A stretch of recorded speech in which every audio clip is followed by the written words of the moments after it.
Okay.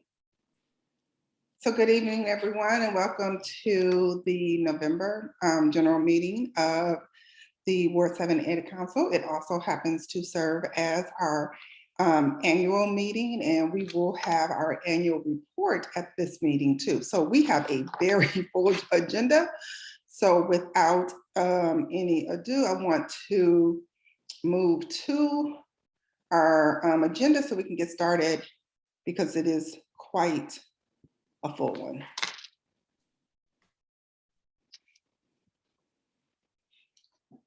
Again, thank you for coming today. Our agenda is, as always, we'll start with Laura, our recording secretary, giving our presentation and approval of meeting, October meeting minutes. Ashley, the vice chair, will give the presentation of the annual report for the annual meeting. Then we will have a presentation by Mr. McGee for DCTAG, that's the DC Tuition Assistance Grant Program.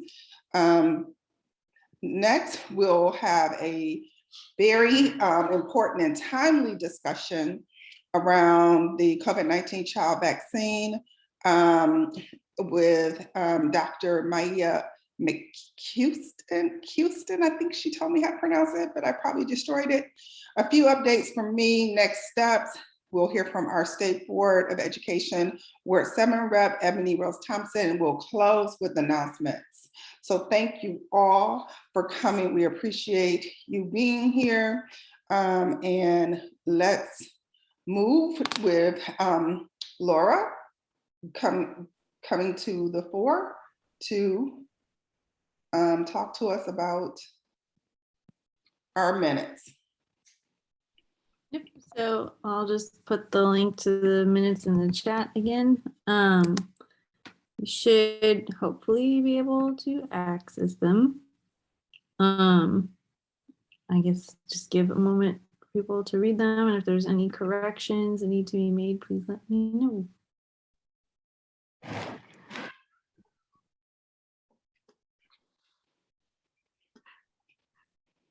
Okay, if everyone could go to the chat, pull them and read them. We'll take a few minutes to do so.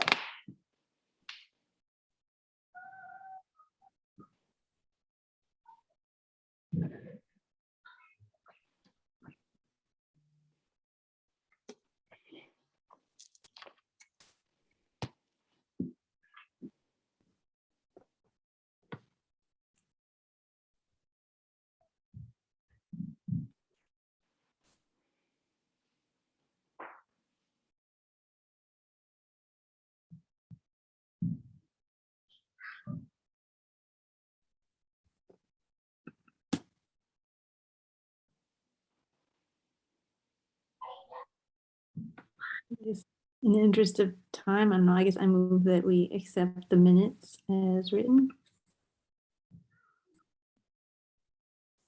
This is Nzinga, I second. No, I oppose. I was present at the meeting and I wanted the record to show that I was present. This is Patricia Stamper. No problem. Okay, we want to make that addition that Patricia, who serves on our board as parliamentarian, was present, so. It's added. And also on your previous minutes, you had me not as present, but I've been present for every meeting. So I would appreciate if it's possible, we can add, I know I come on late, but I am present. Okay, we'll make a note to make sure that those are duly updated. So, Laura, do you want to make a motion with the corrections as provided? Pass the minutes as corrected. This is Nzinga, do you want a second again? This is Nzinga, I second. Okay. Okay, all those in favor say aye. Aye. Any Aye. opposition? Any abstention? Okay, excellent. Thank you, Laura. As always, you give very thorough notes. At this time, we want to bring up Ashley Kearney, who is our vice chair. She's going to do the annual report. As under our bylaws, we have to host an annual meeting in which the annual report is presented. And so Ashley is going to do that for us this year. Thank you.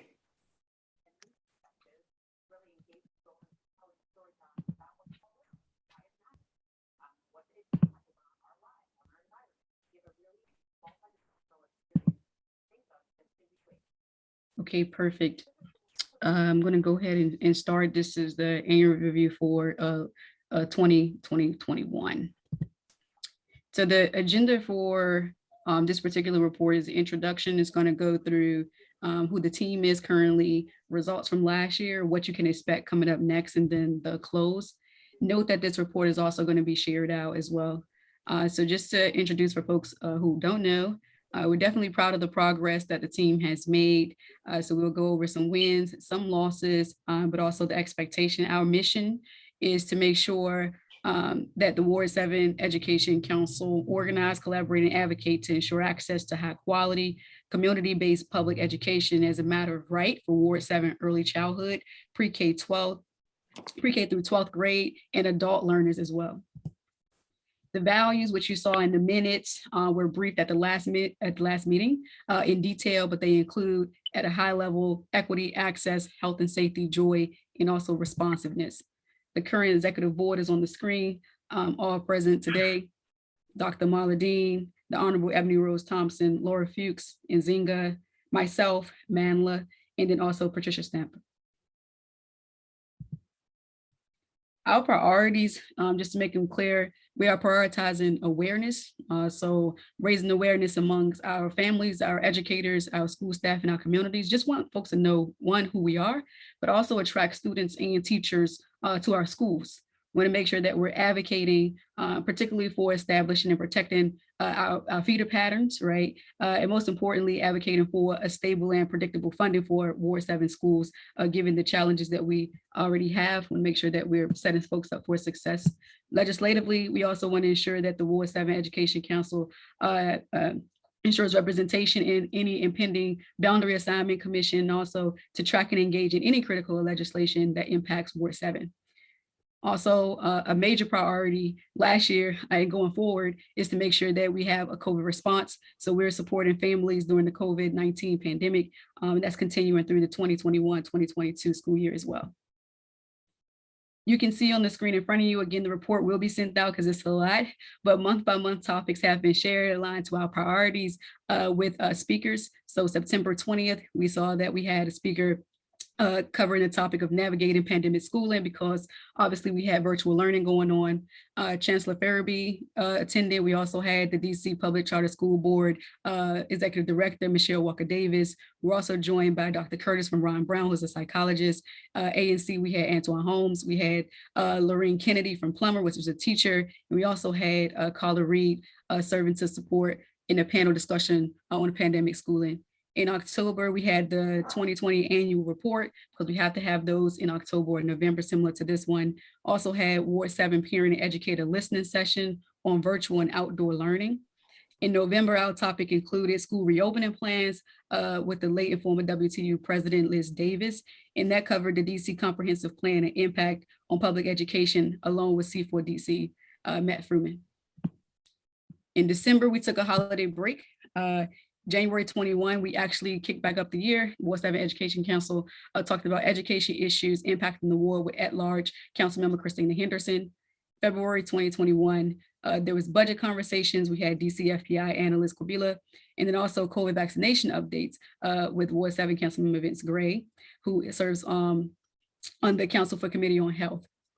In March, we had conversations with Deputy Mayor of Education Paul Kine on DC's Ed Pandemic Recovery Framework.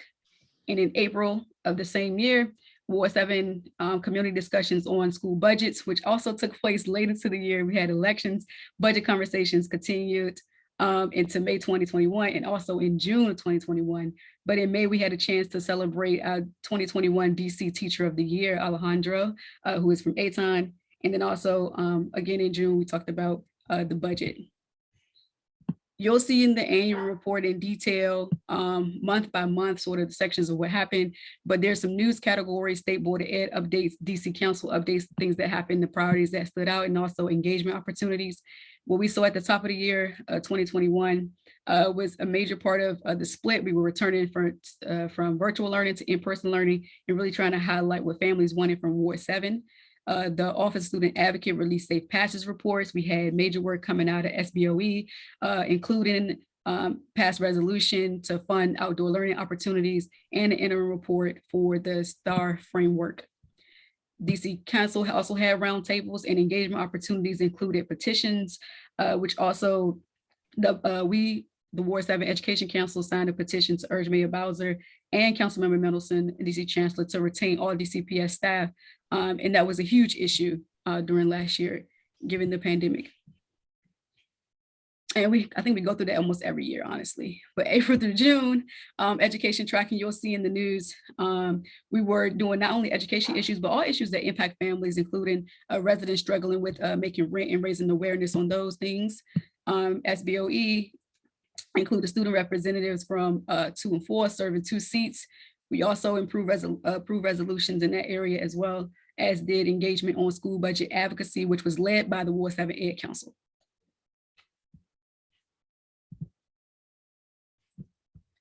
The work did not end at the end of the school year. Work continued even throughout the summer. And I think a major part of that work that's highlighted in this report is the Ward 7 SBOE rep and Ward 7 Education Council planning and coordinating a walk on safe passage, which led to some action as well in the community. And then the new guidance that came out, testing guidance, which is part of the meeting that we're having today. The rest of the updates will be in the next report for the next annual report for next year. Some community spotlights that we want to highlight is that Kelly Miller, and this is just a few, right? Kelly Miller hosted Second Gentleman, and that's really to help raise awareness and advocate for access and build more resilient community. State Board of Education was able to do a survey that actually brought about data to create significant changes and highlight areas of barriers in student engagement. And then another spotlight is that the Washington Post shared the Men of Change exhibit that came to Deanwood, which is what was at Ron Brown, as part of the Smithsonian Institution traveling exhibition and service. There were several organizations doing events virtually. In the spring, we were able to get events to happen in person.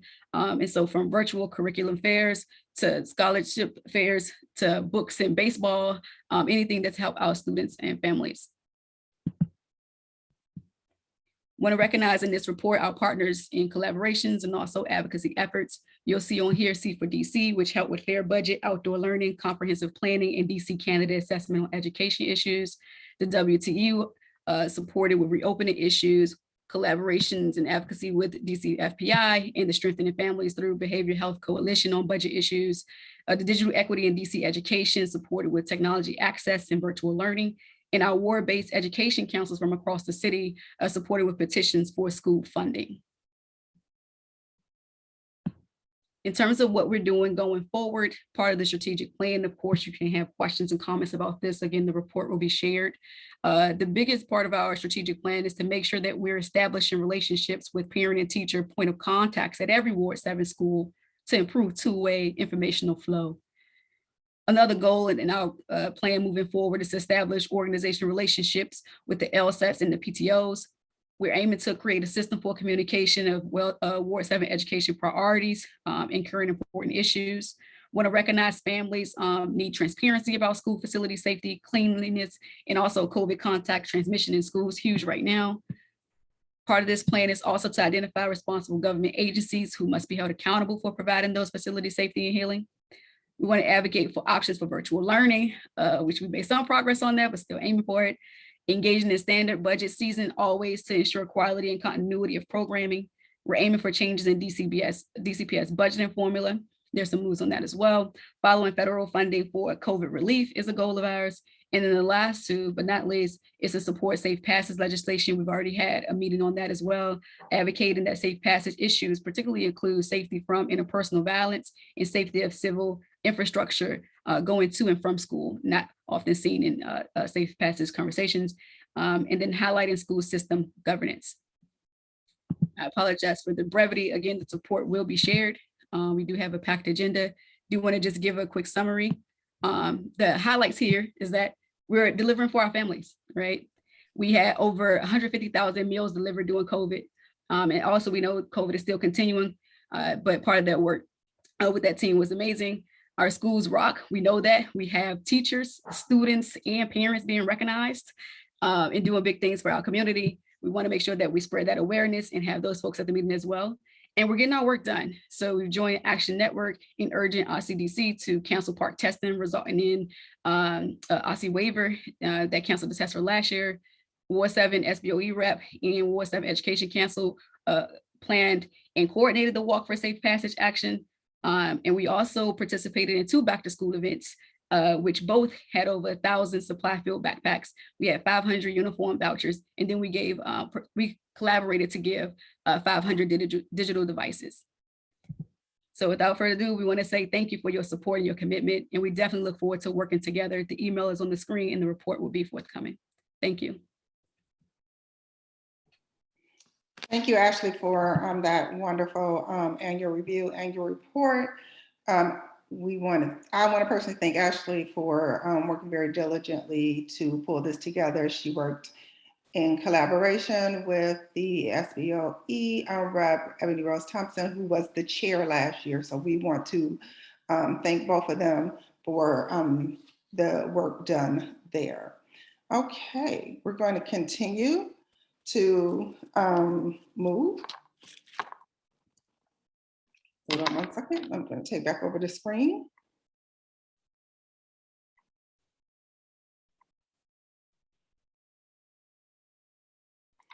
Okay. At this time, we are going to bring up Mr. Kenneth. I'm McGee. I did not change this. I thought I did. Okay, I don't know what happened. Mr. Kenneth McGee, and he is going to give a presentation from IC on the DCTAG, which is the Tuition Assistance Grant Program.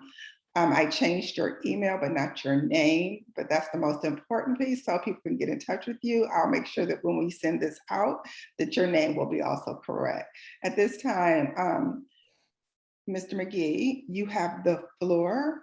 Do you need to share anything, or you're just going to speak? I'll just speak, and then the email I sent out earlier, you can send it out to the rest of the group if you would afterwards. That'd be great. Okay. So first of all, thank you for inviting IC and DCTAG to talk to you guys tonight. My name is Kenneth McGee. I work with another gentleman named Kenneth Howard at DCTAG, and we're the managers there. We both think very similarly, and both of us love financial aid. We both have been doing this profession over 25 years apiece, and we love helping students pay for college. So we're glad to be here tonight to talk to you about the program. Before I get into specifics about how DCTAG works for students, I want to just talk to you guys about, we do things beyond just awarding monies. We also are very involved with helping students with advice. A lot of times students will call us and they're going to transfer from one college to another. Parents will call us and say, my student has a disability. How do I start out in college successfully with that transition? Students might call us with academic difficulties and say, hey, I'm having a problem here at this school. How do I appeal to get my money back at the school? I mean, you name it, we get it. We deal with a lot of students who are having homeless situations. We have a whole committee at work to assist students with that process.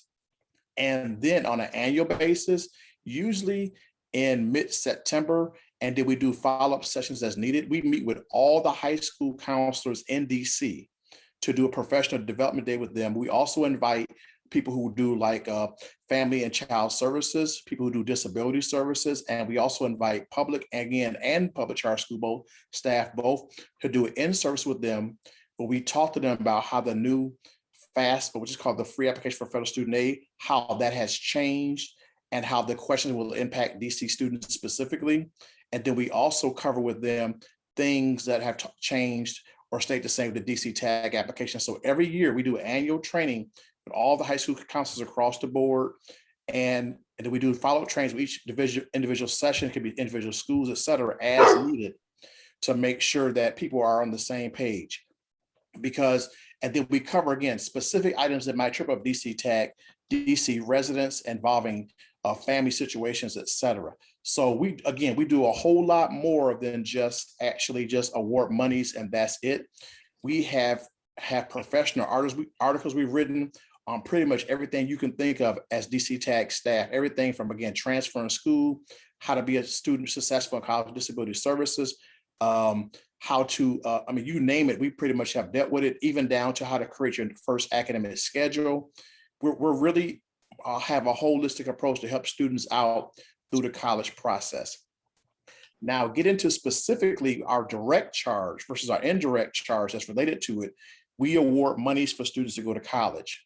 Now, one of the requirements to receive DCTAG, which is the DC Tuition Assistance Grant Program, is to complete what they call the free application for federal student aid, or the FAFSA. That's one of the requirements to complete. Students that you're talking to now who are high school seniors could start doing that form as of October 1st.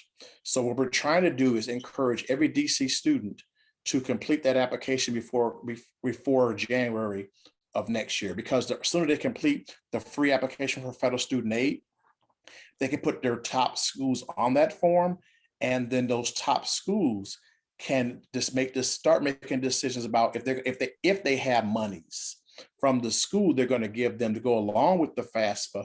They can start making those type of decisions. So we want students to be considered for school-based money from colleges they're interested in, and the earlier you apply, the better for the free application for federal student aid. And again, that's required to have one done in order to apply for our process. Now, our official application starts on February 1st. So if you're a high school senior, they can start applying for our process on February 1st. We want students, again, to get that done as soon as possible, so that way they can concentrate afterwards on private scholarships for local students to, again, layer money. So we're talking about, again, the free application for federal student aid starting October 1st. We want all students to complete that before January, if at all possible. And we require a copy of that to apply for our program, the DC Tuition Assistance Grant, which opens up on February 1st for high school seniors. Now, one of the biggest things we have to be really strict on, because we have approximately 12 main criteria we require, and 10 are based on federal congressional law, 2 are based on DC law. So we have to make sure they're a DC resident. That's one of the main criteria. So if you have a few students who you might know locally, not in your ward, but just in general, who go to DC schools, but they live in Maryland, have them apply for what they call the Maryland Higher Education Commission monies versus DCTAG. It actually is a crime to try to falsify that documentation. And we tell families all the time, please, if you live in Maryland, apply for Maryland funds and then leave the DC funds for DC students, so we don't have to go down a road we don't want to go down, unfortunately, with that dynamic. So the benefit of DCTAG is, if you attend a public institution, it could be a public community college or a public university across the United States, you can receive up to $10,000 for the difference between in-state and out-of-state tuition. At a number of schools, that closes the gap. As a matter of fact, at most of our schools, it does. We have some schools that charge $8,000 more for DC residents, some 9, some 10. We do have some that go over, but those are usually flagship state schools that we try to get them to get other monies from outside of TAG as well. So it helps a lot of students afford out-of-state tuition and fees.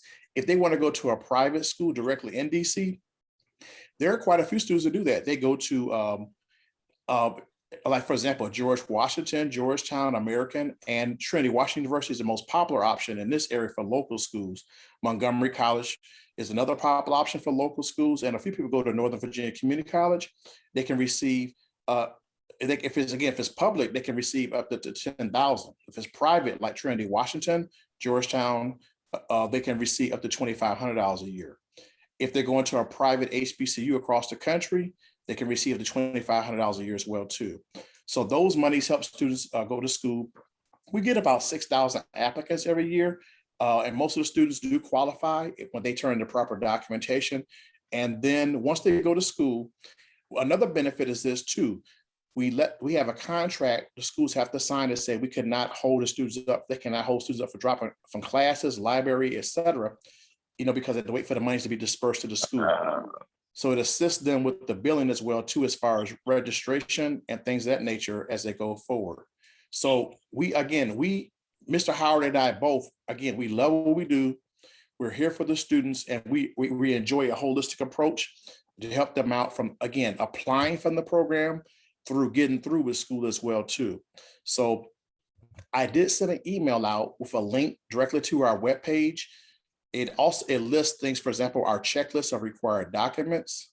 It also outlines our main things that are involved, a list of schools that we deal with. We have over 300 schools that we deal with. I have not personally seen anybody go to a school in North Dakota, South Dakota, Idaho, or Wyoming. But other than those 4 states, we pretty much have people all across the country. So we like what we do. We're excited to assist you any way we can. If you have any students who have specific sticky situations, living with grandma, living with auntie, we see this all the time. We can walk them through how to appeal those type of situations. We even have draft documents to say, okay, this is the best way to present yourself to a school. We work with school staff too to say, hey, we have more information than you have. We can give it to you and to help you help the students. So that's what we're here to do, and just decided to be here to talk to you guys tonight. If you have any questions at all, feel free to let me know. Thank you, Ms. McGee. I want to clarify for everyone so that, because it may not have been clear, if you want to go to a public HBCU, it's the same $10,000 grant of any public university, right? That is correct. Public Okay, and if you want to HBCUs go receive up to, yes. But if that's you want to go correct. to a private one, that's the $2,500 grant, because in general, DCTAG does not provide financial assistance to private schools, right? That is correct. Yes, Okay, that's correct. right. But the HBCU is the exception. So I just wanted to make sure that people were clear on that. And then also you can get support for private schools in the district itself. Is that what you're saying? Yes. Okay. So, and the most popular option of that would be Trinity Washington University. Okay. I just wanted to make sure that everyone was clear on the scope of the program, what qualified, what did not qualify. What if you are a young person who is having a hard time getting your parents to fill out the FAFSA? How do you handle that? Okay, that's an excellent $1 million question, and we get it quite regularly. If you have a parent who's not going to give you information for the FAFSA, what we typically do is talk to the student and try to get a sense of the family dynamic. We try to get a sense of, has the family broken up because of abuse, neglect? And we're really careful how we ask those questions, of course, but we try to get a sense of that. In some cases, that's the case, but in other cases, which is, I'll do the easy one first, it just might be a fear of, if I fill this FAFSA out, I'm getting myself in more financial debt, more financial harm, and I have enough going on as a full-blown adult already. In those cases, we typically talk to the parent and say, explain to them that's not the case. They need your information so the student get monies in their own name. And I'm gonna say in 99% of those situations, that's successful conversation with the parent. Mm-hmm. If there is something going on with abuse, neglect, or other things that are very unfortunate involving social work type things, we typically, in some cases, can help the student apply to be what they call an independent student. And we have a draft information to show them how to approach their school, typically with 3 letters, usually a letter from the student, one from a person. It could be yourself, it could be who knows them from the community organization you're involved with, could be a school counselor, social worker, could be a priest, a rabbi, imam, or it could be a teacher or mentor, and then a 3rd letter as well from another person, as well as much documentation as possible, what could be the student's taxes, they work part-time or whatever. And then usually if you approach it the right way, you have a good chance for the school to make you independent. And what that means is you don't have to have your parents' taxes on the FAFSA. So you can go ahead and get that done and then provide us a copy of it. But we do typically, again, work with students to show them how to go through that process, so that way they can have the best chance possible. We work with high school, we also train high school counselors how to help students get through that process too, to give them the best chance to work around if needed for a sticky situation. Okay, thank you for that. We have a question from Laura. Yeah, it kind of just follows up actually with your questions. Like, I teach at HD Woodson, and we serve a reasonable number of students who would qualify as homeless. And they have struggled historically with DCTAG to like get it, because basically it kind of feels like they're being accused of being Marylanders. So I guess like what is like advice I could either give the social workers or counselors, because like they try to get involved and help, but sometimes it seems like the kid has to go like physically back and forth to the office several times, because like they bring certain paperwork, it's not accepted, they have to go home, and they're taking the bus, they're taking a lot of time to try to do this. So it's like, I guess what can we do to try to make sure up front that like they have everything they need, that when they go, they can go one time, that it's a pleasant experience for them, and that they get, access to the DCTAG. Okay, great question.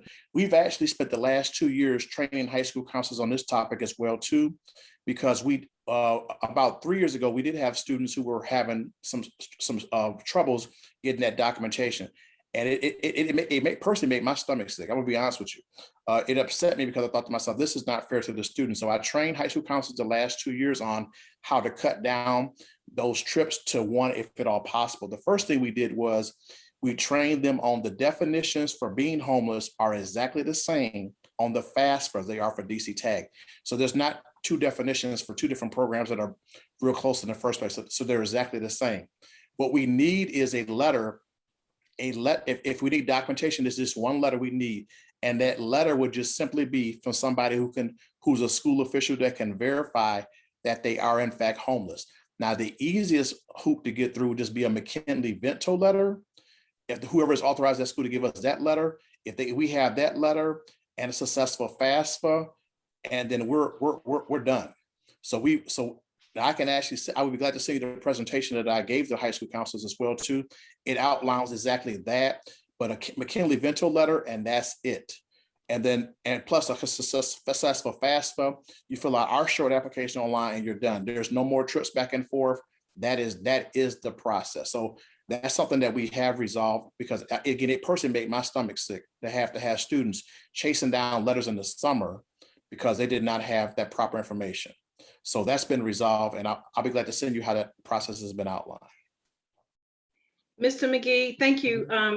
It would be great for you to send us that. Could you repeat one more time? You said it's a McKinley-Vento. Who knows?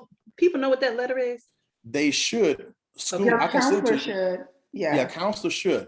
I can see the link to that as well too. We have that on our website as well too. But it's a letter that basically says that you are authorized to say the student is homeless, and then we'll go from there. We also work with the shelters closely as well too. I know some of the people who are psychologists who work with the shelters, and we do things like that. If they have a shelter letter, we can work with that as well too. Now, to your point, every school is required to have a McKinley-Vento point person. Mm-hmm. So there should be a person assigned to handle all McKinley-Vento, which is the Homeless Act, the Federal Homeless Act. So, and IC has a McKinley-Vento office too. So there is a number of ways to figure that process out. I was wondering if you can send us the PowerPoint so we can make sure that the schools in our community have it. We want HD to have it, but we want all of them to have it. Yes, that would be most definitely. And you'll see from the title of the presentation, it's specifically designed to deal with this exact issue, to make sure that we are clear on definition, who is and who's not, to get those students through the hoop. So I'll be glad. I'll send you tonight. Thank you. Mr. Glover, you had your hand up. Yeah, just a quick question for Mr. McGee. I feel like I heard from somebody recently that they might be increasing the amount of the DCTAG from 10,000 to 15,000. Have you heard that? Can you talk at all about that? I can talk about that right now. That would be a decision that Congress would have to make. It has passed the preliminary, like the subcommittee process, but it would have to pass the whole House and the whole Senate. Now, as we all know on the call, there's been a very long-term history of continued resolutions to continue things at the same rate. If that was to happen, we would not see that increase in the continued resolution.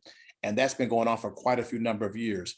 So, but since it has gotten through that hoop, we're hoping that either in the short term or long term that does happen. But we did get it passed through, the subcommittee process. We appreciate Senator Nord Holmes and her very hard work over the years and support DCTAG and get that increase. but it doesn't look really good right now in the short term, but we're hoping in the longer term it might happen. Thank you. Mm-hmm. Thank you. Do we have any other questions? Okay, again, really want to make emphasize the fact that this is very important grant for DC residents, and if you have difficulty due to experiencing homelessness or family difficulty in completing the FAFSA, that it's really important that you reach out to your counselor or the DCTAG office at IC to get support, because we want to make sure that you're able to get these vital dollars. It makes all the difference. It saves you a tremendous amount in student loans. We don't want any student to have to take out a student loan when they could have received the DC tuition assistance grant. We don't want them settled with long-term school debt. I will say my son benefited from it when he went to Morehouse. So we appreciate every dime, because Morehouse is not cheap. And so we appreciated every dollar that DC supported us on that. So I am really excited that we have you here today. We appreciate your time. And if you would send us that information, we want to make sure that our schools here in Ward 7 are aware of it, and that they know that we have a relationship with you in case they need to follow up on something. Yep. If you have any questions at all, feel free to email me, and I'll be glad. Again, I'm very student-centered, because I was one of those students myself who was told not to go to school. I did not have a high ACT score, so I had to, my point is I'm one of those kids, so I don't play. I'm very interested in getting these kids to school and out of school. Absolutely. Absolutely. I believe there is a perfect school for every child. So we just have to figure that out. Absolutely. Yes. Absolutely. Every child who wants to go, and then some who don't know they want to go yet, just if we can push them in that direction, it could really change their lives. Okay. Thank you so much. We're going to close out this section of our meeting. We thank you, and we look forward to continuing to have a relationship with you going forward. All right. Have a good night. Email forthcoming. Okay, thank you. Okay, and now we are going to move on with our evening. We're going to have our conversation with Dr. Maia McCuiston. I still think I'm slaughtering her name. It's McCuiston, it's okay. McCuiston, okay, I'm gonna get that together, McCuiston, okay. I apologize. So this is very important, very timely conversation. Doctor, are you aware that your camera's not on? Are you? Oh, I can turn it. Actually, I'm trying to. I'd like to share my screen. Oh, I can do that too. I can. Hold on a second. No problem. Can I do that? I'm giving you the ability to do so now. Hold on one second. Okay. Okay, you should have the ability to share your screen at this point. Okay, here it is. And while you're figuring that out, this is a very timely discussion. We are so excited to have you here and your expertise to talk about this issue. We know that parents are going to go into a cycle of making decisions around this issue, and we want all our families to be well informed about the COVID-19 vaccine, specifically for children, the new authorization that just happened, and we know that shots will be in arms soon if some have already received some. So this is a very important decision. Parents have a lot of questions, and we thank you for taking your time out to share this so that our parents can make the best decision. Okay, I cannot figure out how to turn I'm going to go through this really quickly, and then I'll turn my camera on because I don't want to mess this up, and I'm technologically challenged. That's all right.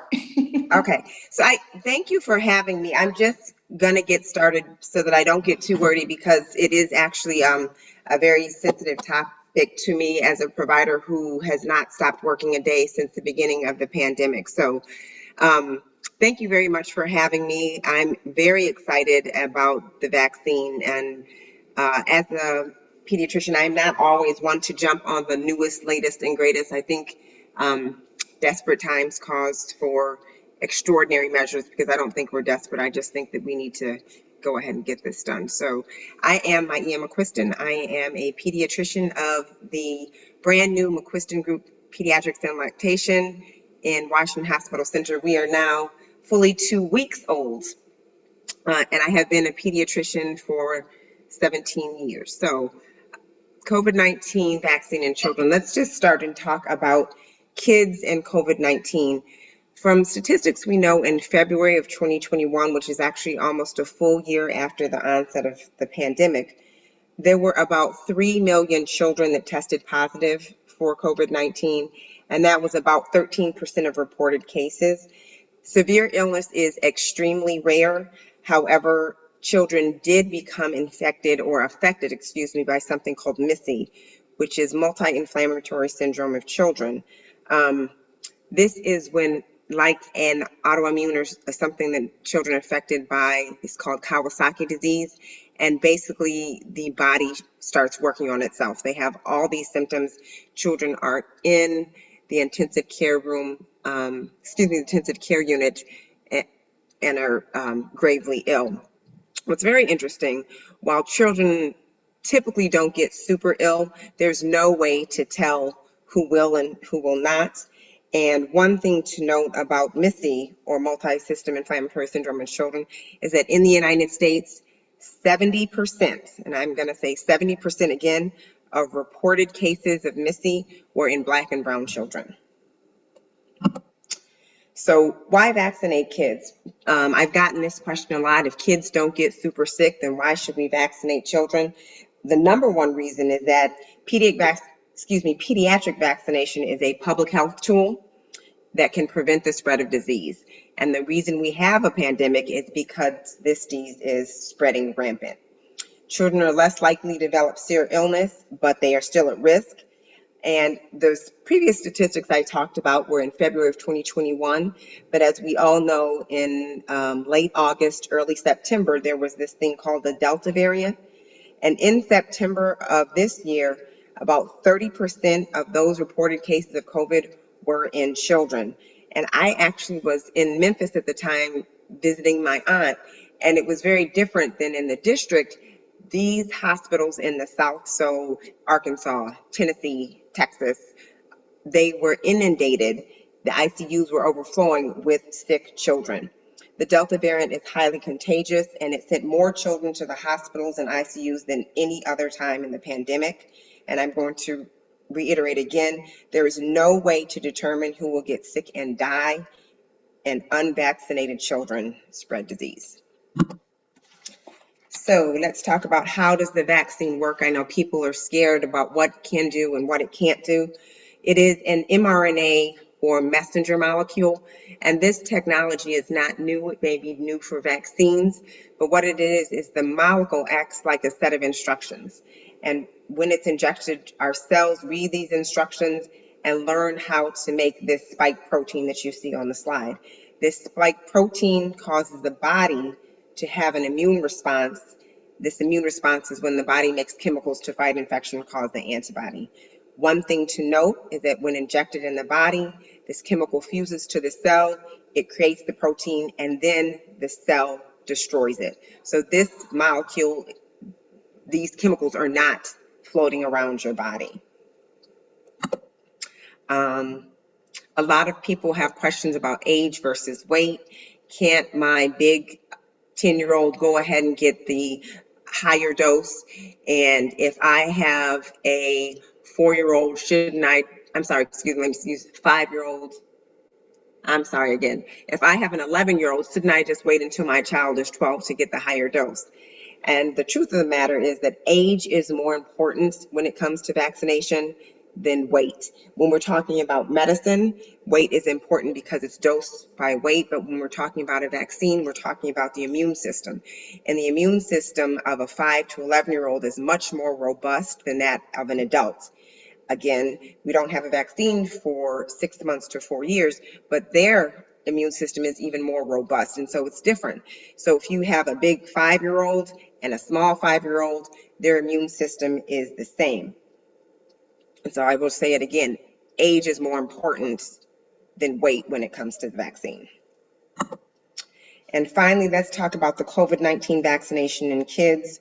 So the 12 to 17-year-old age group, a lot of them think that they're grown, but they're not. I still call them children. They got the same dose as adults. 5 to 11-year-olds, they will get a dose that is 1/3 or 10 micrograms of the dose. They will still get these doses. They'll get 2 doses spread apart by 3 weeks or 21 days. They studied about 2,300 children aged 5 to 11. 1/3 of these groups got the placebo, and what they found out that the results that they got are based on the immune response, because kids don't get sick, so they couldn't test like if these kids got symptoms or not. What they did was they test the antibody response, and so those that got the lower dose had the antibodies similar to the 16 and 25-year range of the initial studies and had fewer side effects. There were no new side effects, and so there was fever, headache, fatigue, but they were less with a smaller dose, and the antibody response was the same. And since we're talking about kids, that what they're testing on children less than 5 is actually 3 micrograms, which is 1/3 of the adult dose. So I've run through all of the facts, and I can take any questions there are. I am going to do my best to turn my camera. I'm going to stop sharing, even though my pictures I know are adorable. There. Yep. Okay. Did I stop sharing? Can you guys hear me? I see you. Oh, okay. That was it. And I am ready for questions if anybody had more specific details. I didn't want to spend too much time on science. Well, thank you. I just want to ask you a few questions. I'm sure there will be some other questions, but I was listening to some news program, and they were saying that while only, and I don't even want to put the word only in front of there because it's still tragic, 175,000 children have passed in the United States. That the real issue is around long COVID. Can you tell us what that is, how that's impacting children, and why this is crucial for the vaccination to prevent long COVID, what they're calling the long COVID? Yeah, so long COVID are the sequelae or the effects of COVID after you have the illness. And it could range from a persistent cough to a debilitating illness where you are bedridden. And again, no one knows who will have this and who won't. The issue is with children is we don't know what long COVID looks like in children, and we don't know what the adverse effects are. I'm gonna just go on a little tangent that I didn't get into.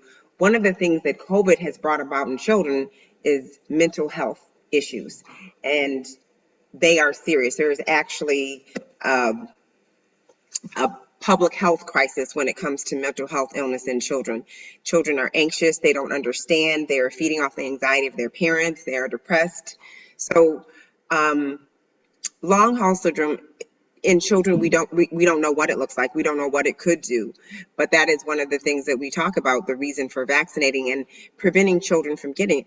These children may be asymptomatic now and pop up in 3 years and have severe autoimmune problems. You know, autoimmune is when our immune system works on itself. This virus is unprecedented. We have no idea what it will do, and we don't know who it will do it to. Allison, I'm going to get to you 1 second. The other, I was having a conversation with someone who's unvaccinated yesterday, trying to convince them to strongly consider. And so they said, well, I want to wait till more people get vaccinated. And so I had them look up. 3.7 billion people in the world have been vaccinated. That's not a small number. Actually, it was amazing to me because I didn't realize the world population had gone to 9 million. But 3.7 billion have been vaccinated. So there are a lot of people who've been vaccinated. And 5 million people have died from this disease, this virus worldwide. So I just want to put those numbers out there so people can see that there have been a tremendous impact in terms of deaths in the world because of this virus, and that there is a lot of precedent on how this virus works. How the vaccine works, because 3.7 billion people have been vaccinated. And so then everybody brings up Colin Powell now. But only less than 1% or percent of 1% who had the vaccine have passed, and he had underlying conditions. So, and he was, I hate to say it, Colin Powell was not a young man. So that's two. And then the last thing before I turn it over, people talk about the Tuskegee experiment. And can we clarify that wasn't that it was a vaccine? It wasn't that something was put into people. It was actually the denial of medical treatment. I share a personal testimony, and then I'll let you speak. My grandmother's 95 years old. My family's from Tuskegee, Union Springs. My great uncle was a victim of the Tuskegee experiment. She actually has a letter from the government apologizing. But when that vaccine came online, my grandmother was the first one to get in line and go and take it. So she has a personal experience of her brother being impacted by the Tuskegee Institute. And she's, not Tuskegee Institute, that's the school that we grew up under, but the Tuskegee experiment. And she's 95, and she went and got her vaccination. So can you talk a little bit about all that people are concerned about, and how that's feeding into children and fears around vaccinating them? Can you just address that a little bit? Yeah, so the issue is that, unfortunately, racism rears its ugly head in healthcare more than almost any other institution. And I say that it's probably, just as prevalent in education. It's just, that's what I've seen and that's what I know. And it's very difficult. It is difficult to trust someone that has not done right by you. And so even if we don't talk about the Tuskegee Institute, if we think about illnesses and things going on in the world as it relates to health, when you think about Black and brown communities, we get poor care. We're the most likely to die of obscure disease. We have low rates of things, but when we get it's worse and we die quicker. And the World Health Organization actually says that we do better, meaning communities of color and underrepresented communities do much better when we have a caretaker or a physician that looks like us. But then we go back. It is very difficult to get through what you need to get through to become a physician. And then you have to be in the right place, doing the right thing to see the right people. So I think this is a conversation that is huge, and I'm jumping around, but I think there is such thing as a real fear of vaccines, but I have to say there's a lot of ignorance and people don't understand. And I'm going to tell the story really quickly. And it's a true story. I have an extern from Prospect College. So I have externs in my office, and I was not going to take a young lady because she wasn't vaccinated. First, this is someone who's in a medical office administrative program, and she wasn't vaccinated. And not only did I say, well, when will you get vaccinated? We opened the 19th, and she was going to get vaccinated like the 8th. And she said, I'll be vaccinated by the 9th. I said, no, that's not how it works. But then I just asked her, I said, well, why aren't you vaccinated? And she said to me with a straight face, I wasn't going to get the vaccine at all because it's not made in China. Because in her mind, she thinks that everything good and all technology comes from China. And, there's true fear and there's just a lack of education. And so we just have a long way to go. I wish I had an answer, but I'm just going to do my best. And I think we all should, when you have the opportunity to talk about it, do it. And if people choose and there's a real fear not to get vaccinated, then I would encourage them to stay home, keep themselves safe and their families, and protect everyone else. I don't think that we should force, but if you can't use the tools that we have, if you can't wear your mask, if you can't get vaccinated, stay home and keep everyone else safe. Thank you. Allison Crowder Brown, you want to ask your question now? Yeah, I really appreciate this discussion, and I really kudos to the Ward 7 Ed Council for bringing a doctor and recognizing that this health is an extension of education and is connected to education. So I just really appreciate this. And yeah, so and for anyone who can't see the chat, yeah, thank you very much for speaking to that age versus weight thing, because especially for those of us with small children, that's something that it feels like we always kind of have to ask and be aware about. So that's very helpful. And also, I haven't heard that messaged anywhere as far as considerations about age versus weight. So I feel like somehow that needs to be messaged. So my question for you, so I have an about to turn 8-year-old that hopefully we're going to do one of the pop-up sites tomorrow. And I have a 3-year-old. So for those of us who have younger children, can you speak to the under 5s, just sort of what can you, I guess, kind of help with some of the expectations around that? I know we're only just getting started on the 5 to 11s, but and also will you clarify what is the window of time for 5-11 to the 5 to 11s after they get their first shot? What's the window again that we need to be looking to make the second appointment and get the second shot? And then also if you can help kind of set some expectations for those with the younger children. Yes, I will take the easiest question first, which is, so after they receive the first dose, they will get their second dose in 3 weeks, so 21 days to get the second dose. And then when we're talking about when they are fully vaccinated, it's again 2 to 3 weeks after that vaccine. Does that answer the question? Yeah, although is it, we work and we have schedules and so trying to line that up, that 21 days is ideal, but for everybody it's not going to be on the 21st day. So that's partly why I was asking about that window, because it's depending on go ahead. I would try to do it within a week, and there should, I'm hoping that there will be some flexibility because it is children just for that reason. If you get it at a certain school, you should be able to take your card and get it someplace else, because they are there. There will be at pediatrician's office. There will be at the list of DCPS schools. There will be pop-ups. My office is trying to partner and do a pop-up with someone else, but there should be enough places, and I'm hoping that there will be. If not, I encourage everyone to use their voice and say, this is ridiculous, we can't, because you're right, we do have to work, and kids need to be in school. So I would encourage that, but there will be a grace period in terms of when they can get it. So to be clear, I just want to make sure, Doctor, you're saying if you can't get it on that 21st day, try and get it within the week of that 21st. Within the week, yeah. Okay. And they have not given any rules for that. I am basing it on the adults. Right. Okay. But everyone should try their best for the 21st day, 22nd, stay within that norm, but yes, try not to stand out past that if at all possible. And for speaking to the pop-ups, I want to bring to the screen so people will see a list of pop-ups that are coming to Ward 7.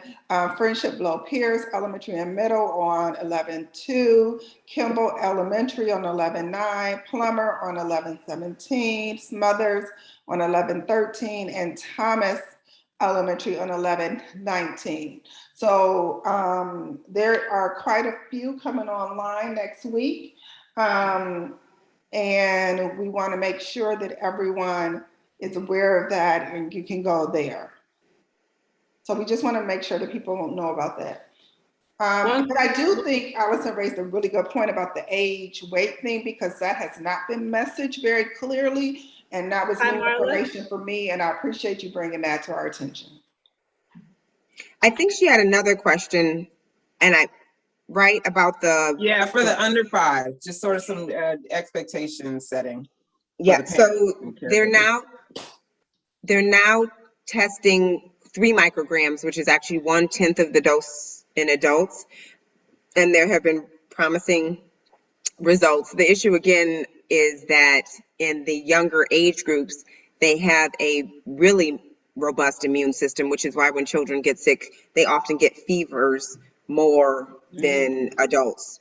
So they, meaning Pfizer, should have their vaccine available early 2022. Moderna is also testing theirs and should have theirs early mid 2022. So, prayerfully, it would be February, March.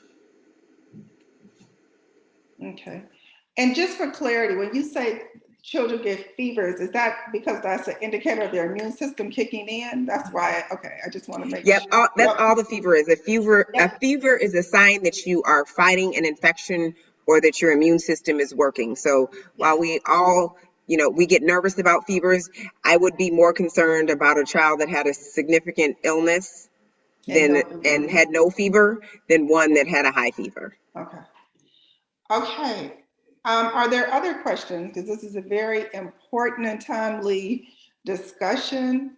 We really want to make sure that our community is well informed, understand how this vaccine works, why it's important, what are the implications, what are the impact of the virus on young people, what long COVID is, and all of those things. So are there any other questions?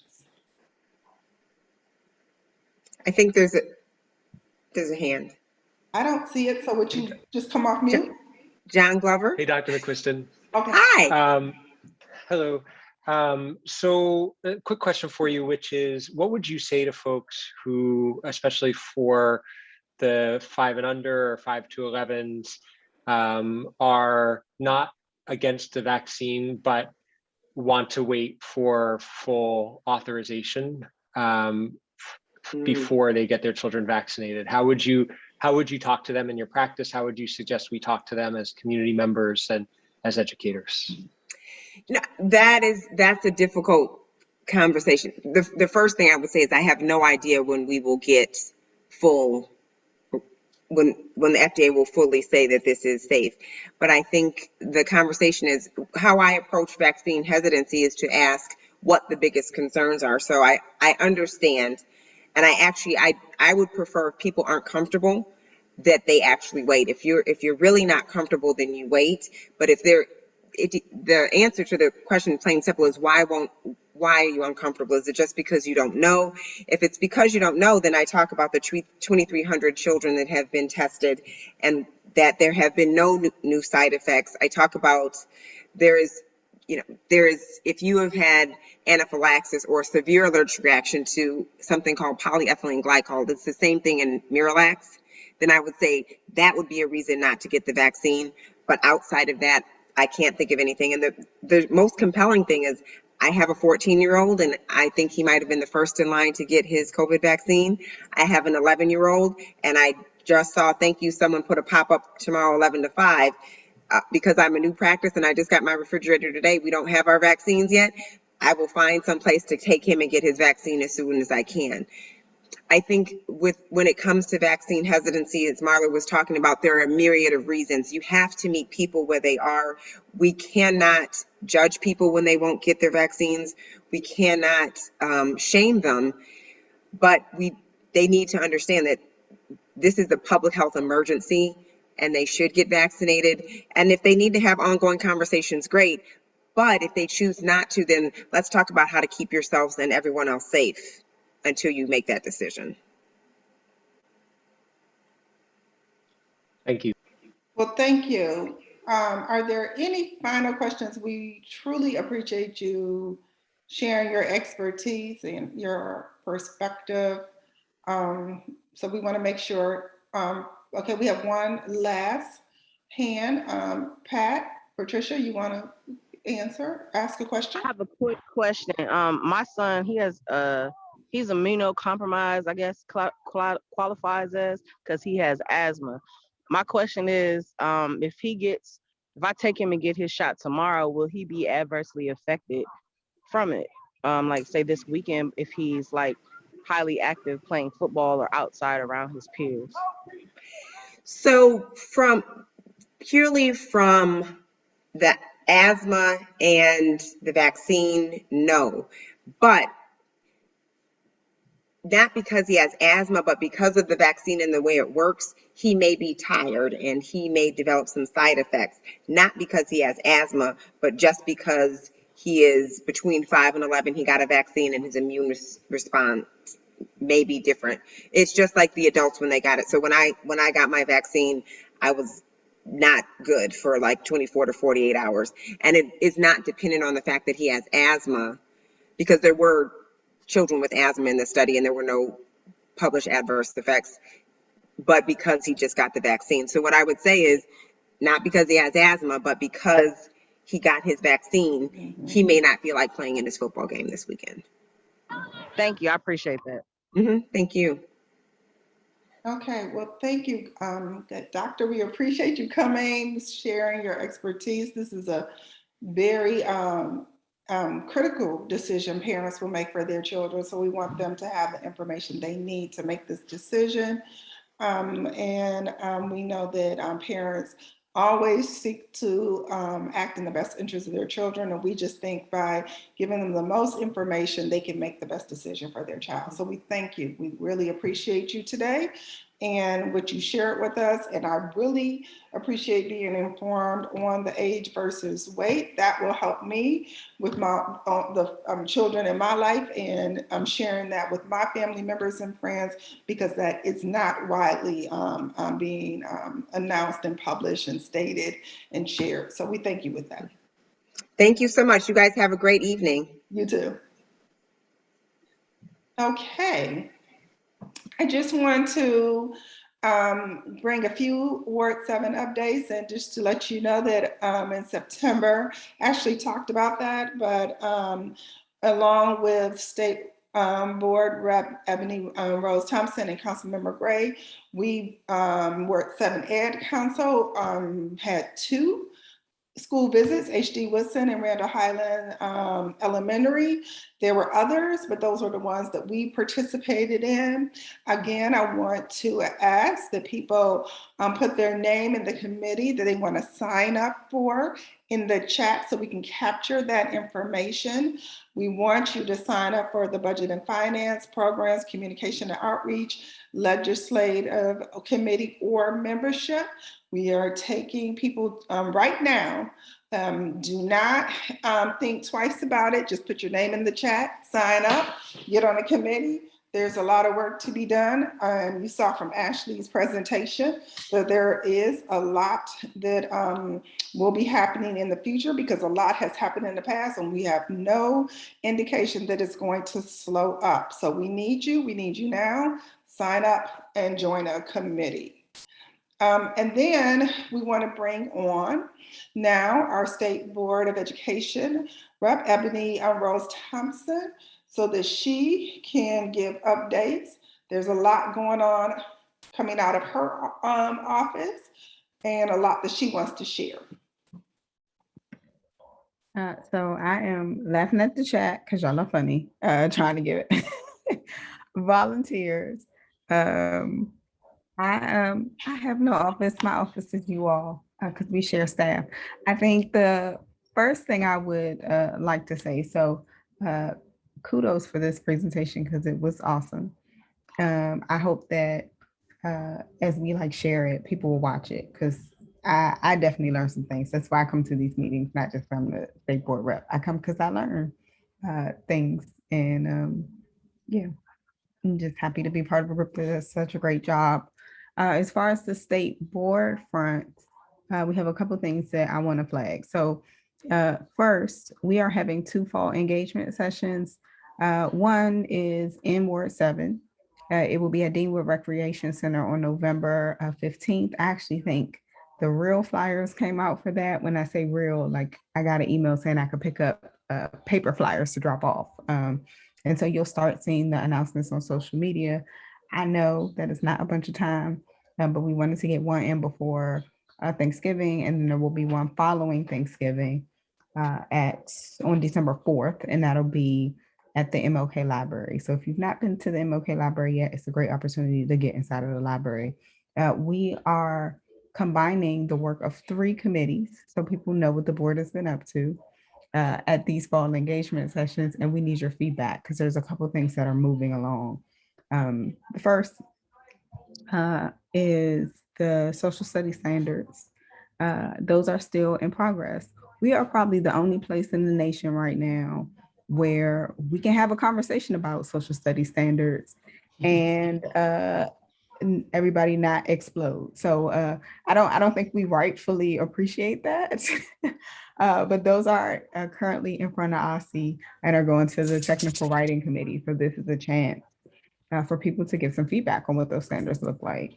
The second thing people probably paid attention to, because you're that kind of people, the fact that we had two bills in front of the council and one governance hearing last week. I did testify, as well as I know Patricia testified, I know Laura testified. I think there were probably maybe a little over, I think 80 witnesses registered. We do have a committee on governance with our chair, which goes beyond the bills. But one of the things that we hope to do at these fall engagement sessions is to really get a handle on how people are experiencing mayoral control. What do I mean by that? So like Marla highlighted that we have been doing facilities visits. Facilities is something that actually touches more than one DC government agency. It's not a mistake that we were like, hey, we need to take the council member on these visits to try to get some things done. Things like that are, in my opinion, are actually symptoms of our governance structure. Like who makes the decisions? How easy is it for you to get what you need? Are people responding to you? Those are governance things. So I want you to come out and tell us the good, the bad, and the ugly about that, so we can make some recommendations for how to improve that overall. Last thing and third thing, but definitely not least important, is feedback on the STAR framework. So every year, with the exception of the years that we haven't been testing, every year people get really upset when the report cards come out and we have 1, 2, 3 star schools in Ward 7 instead of 5-star schools. That is a conversation that is happening in front of the board for how else can we measure school quality, how else can we talk about school quality, and largely parents and families east of the river have not, of course, in the same numbers, told us how they feel about that. So this is an opportunity for you to get involved in all three of those things. We do have a survey out that is a parent and family survey around the stars as well. I will make sure to get my life together and drop that in the chat. But that is the most, those are the most meaningful things for us right now, are the fall engagement sessions. I sent out my October newsletter. I made the cutoff for October. I sent out my October newsletter with like highlights of the board's meetings. We do still meet on the first and third Wednesday. We had our working session last night, and we will have our public session, not this Wednesday, but the next Wednesday, the third Wednesday. I will continue to say, please sign up to testify, because, and it does not matter what we have on the agenda. You can sign up and talk about whatever you want. Because we are literally the only place you can go and talk about what's happening with education issues as representatives. If you don't tell us, we don't know. So those are my highlights for state board things. I'm happy to put, I will put the, the survey for the STAR framework in the chat. I will also put the dates for our fall engagement sessions in the chat. And I will put my email in the chat. I think that's everything. Ebony, can you clarify something? Because I've heard a few people make reference to this, and I want to make sure that people understand this process. The city is going through redistricting. Does that mean that we're going to have new boundaries, school boundaries, and things like that? So can you just clarify that point? Oh, yeah. So, because people think that they're not sure of how those two processes interact, if they do at all. Oh, so let's talk about it. That is a great question, because I've heard that. I also heard I was, maybe not me personally, but I was invoked at the Ward 6 redistricting hearing the other day because somebody said they did not want the Ward 7 representing Eastern. They didn't want it to become the pride of Ward 7. Now, secretly, or maybe not so secretly, Eastern is already a ward, serves Ward 7. My mom is Eastern Class of 80. Okay. So that's been our school. I will see those people at graduation. But those are separate processes. Redistricting is exclusively a political process. It is about our political lines. It does not at all change people's neighborhood boundaries. It is also separate from the other boundaries we have, whether that's school boundaries or police lines. We also do a process called realignment for MPD every 10 years.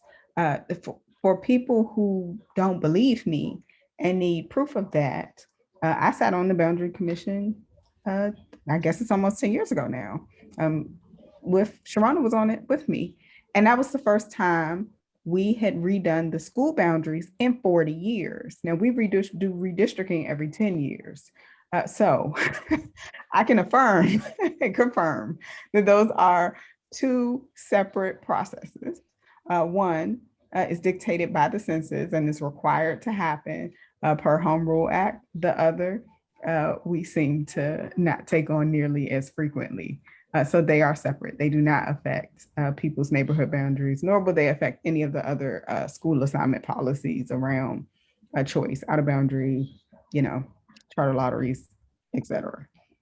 Thank you. I just wanted to clarify that because I've seen and heard and people have inquired and asked about the connection between the two. And I wanted to make sure that people understood that they were not connected. And I just wanted to ask you that question.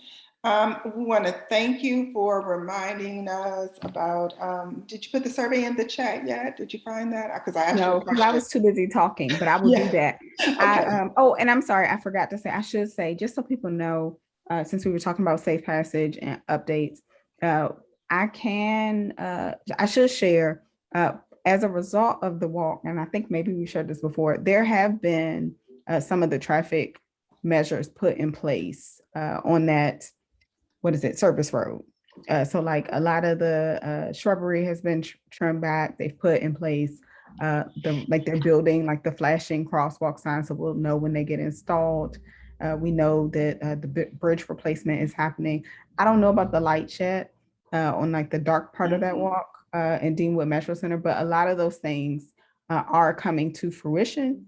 So I want to thank you all for just being a partner in that work and making sure instead of just talking about, safety and safe passage, that we are actually seeing things that make a difference in how people just move through their lives.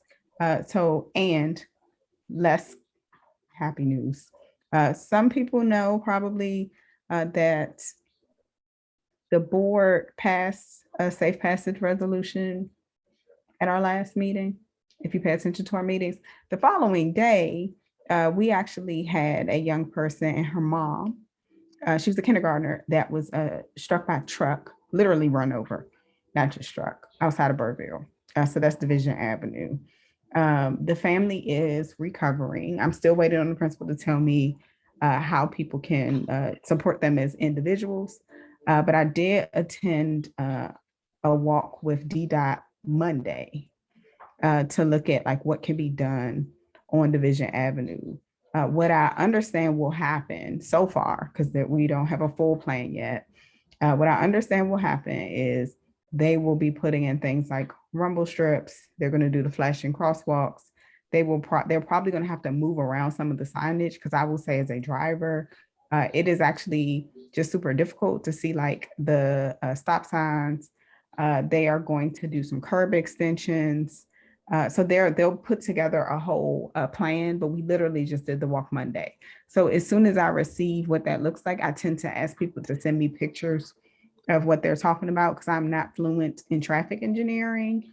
But I like to know when somebody's telling me something that makes sense or it doesn't. I will make sure to share that with the Education Council. I've also started working with the Commission on Arts and Humanities, actually, to try to get some money for some special crosswalks for the schools. I'll probably update you all at the next meeting. And there may be some actions that go along with that. They do meet monthly. And so that actually might be an opportunity outside of DC Council. They tend to have like one person testify. But the goal is to actually get them to establish a program just for Ward 7. So I will probably come back next month with an ask that, hey, this is going to be on the agenda. Let's testify and get this money for these schools, particularly on major thoroughfares, like a Friendship on Minnesota Avenue. So people can understand and know before they get to the school, like, hey, this is a place where kids are walking around. Because we do have, I think, every major thoroughfare we have, with the exception of Branch Avenue, has at least one school on it. And these aren't places that you can just put speed bumps. So Patricia, you are right, we do need more than that. So trying to figure out which agencies to tap into to get some traffic calming measures that make sense for us. Okay, thank you for sharing that. And we also want to give our support from Ward 7 Ed Council to the family who was impacted by that tragic accident. And we're very upset to learn about that. And we want to know more about the recovery and how we can support. So thank you for bringing that up and lifting that up. That's very important. We want to make sure young people can get to school safely. That is part of our plan. Ashley referred to that not only are we talking about safety to and from school, safety in school, just safety in all types of ways we are deeply concerned about. And that was just very upsetting to learn about it, because it's not the first incident in our community where someone has been impacted by a vehicle hitting them. So thank you. With that, we want to move into announcements to close out the meeting. Want to let you know that DCPS is having a hearing for the budget school year. It's November 9th. You need to register by tomorrow if you're interested. So please look at that email address, and if you're interested, please register. It's very important. Fiscal year 23. We are already talking about fiscal year 23. So make sure that you register. The school food collaborative meeting is Thursday, November 18th. This is important around, we talked a lot about students being safe. This is about being healthy.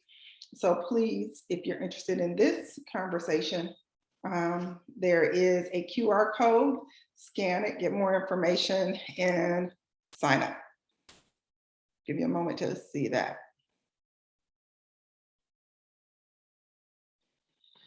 Next, empower the school year. This is about technology. If you need access to tech internet, DC government will pay for a year of Comcast Internet Essentials. Please text to 69866 for more information on this. This is really important. We want to make sure that the digital divide is being closed in our community. So this is a great place to get more information and support on that issue. DC Council hearing again on technology equity. You need to sign up by tomorrow. This is really important. We saw the digital divide come live and well during when students were at home learning. And so this is important. Please sign up. This is going to be an increasing issue in education. We want to make sure that our families have the tools, our students have the tools they need. Then also, Empower Ed is having the Eastern River Educator Happy Hour. That's tomorrow from 5 to 7. It's at Bus Boys and Poet on MLK Avenue Southeast near the Anacostia Metro. So if you want to come out, hang out with some educators, please consider this event. And at this time, I will also want to go back to people can make their announcements if there are some we've missed in the community. I want to put this on the screen because this is important why other announcements are being made.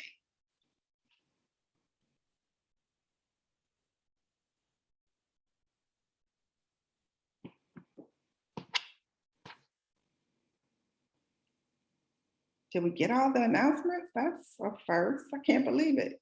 Yeah, that's all the announcement. I should have probably announced that if people want to go to Dancing with the Stars, tickets are on, Dancing with the Scholars, tickets are on sale.